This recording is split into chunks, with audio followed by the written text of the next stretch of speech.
pati dito sa sulat ng paring si Enrique de Mond, dito po sa Siya ang Inyong Pakinggan ng Aral na Katoliko, page 139.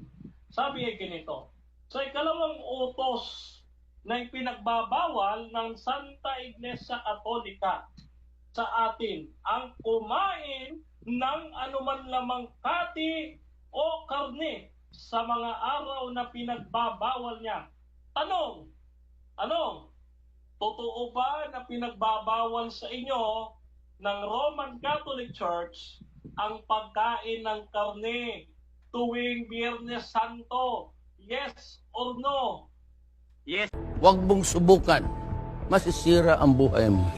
No, sa makatuwid, no, yung nag-utos pala, no, na huwag kayong kakain ng mga karumal-dumal na hayop